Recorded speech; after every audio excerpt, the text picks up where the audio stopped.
বিদেশে গিয়ে গোপনে বিয়ের গুজবটাকে উড়িয়ে দিলেন চিত্রনায়িকা মৌসুমী। প্রকাশ করলেন গুজবের পেছনের আসল রহস্য। বছর 2 পর হাজির হলেন তার নতুন সিনেমা কন্ট্রাক্ট ম্যারেজ নিয়ে। আমি তোমাকে যে দোকান থেকে নির্মাতা অভিনেতা হাসান জাহাঙ্গীরের পরিচালনায় এর গল্পে ফুটে উঠবে প্রবাসী জীবনে টিকে থাকার লড়াই। দেখা যাবে বাংলাদেশের এক নারীর উন্নত জীবনের আশায় যুক্তরাষ্ট্রে গিয়ে বেছে নিতে হয় চুক্তিভিত্তিক বিয়ের পন্থা। কখনো আবেগ, কখনো সংকটময় পরিস্থিতি, এসবের মিশেলে এক নতুন যুদ্ধে নামতে হবে গল্পের নায়িকা মৌসুমীকে। সদ্যই আনকাট সেন্সর সার্টিফিকেশন পেয়ে সিনেমা মুক্তির খবর জানান এর প্রযোজক ও পরিচালক হাসান জাহাঙ্গীর। জানান 15 মে বাংলাদেশে মুক্তির সাথে কন্ট্রাক্ট ম্যারেজের পর্যায়ক্রমে আলোর মুখ দেখবে বিশ্বের 12টি দেশের প্রেক্ষাগৃহ।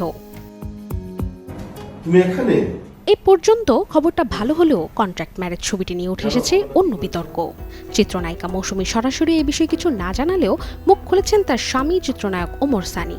সোশ্যাল মিডিয়ায় তুলে ধরেন কন্ট্রাক্ট ম্যারেজের পেছনের জালিয়াতি।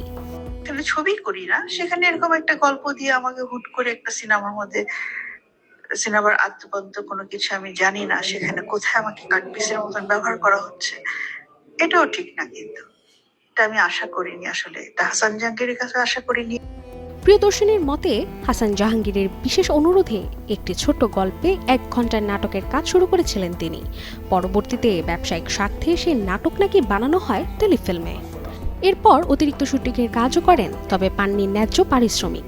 জানা গেল নায়িকার কাটপিস সিন নিয়েই নির্মিত সিনেমা কন্ট্রাক্ট ম্যারেজ, যা মুক্তি পাচ্ছে সেন্সর সার্টিফিকেশনের অনুমতি নিয়ে। যেখানে ডাবিং কিংবা পোস্ট প্রোডাকশনের কাজ নিয়ে আছে প্রশ্ন, সেখানে এই ছবিটি মুক্তিতে ক্যারিয়ার নিয়ে শঙ্কায় প্রদর্শনী। স্বামী ওমর সানি অনুরোধের সুরে ছবি মুক্তি বন্ধের দাবি জানান, জানিয়েছেন প্রয়োজনে আইনি ব্যবস্থা গ্রহণের। ওমর সানির এমন ভিডিও বার্তায় কমেন্ট বক্সে বেশিরভাগই পাশে দাঁড়িয়েছেন প্রিয় নায়িকা মৌসুমীর। কেউ বলছেন প্রিয়দর্শিনী প্রতারণার শিকার হয়েছেন, কারো মতে বাংলাদেশের একজন স্বনামধন্য মেগাস্টার অভিনেত্রীর সাফল্যমণ্ডিত ক্যারিয়ারকে নষ্ট করার জন্যই পরিকল্পিতভাবে এই ধরনের কাজ করা হতে পারে।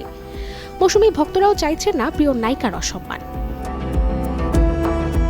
এদিকে ঢাকাই সিনেমার একসময়ের দাপটে ও সফল নায়িকা মৌসুমী সবশেষ হিসেব করলে 5 ছবির সবকটি ব্যর্থ। নতুন করে ঘুরে দাঁড়াতে কন্ট্রাক্ট ম্যারেজ ছবিটিও নায়িকার ক্যারিয়ারে যুক্ত করবে আরেক ব্যর্থতার গল্প। তাই যেন ভক্ত সাধারণ নেটিজেনদের মনে প্রশ্ন, বাংলা চলচ্চিত্র থেকে কি তবে এভাবে বিদায় নেবেন প্রিয়দর্শিনী, নাকি সত্যি সত্যি নতুন কোনো কাজে ফিরবেন স্বরূপে?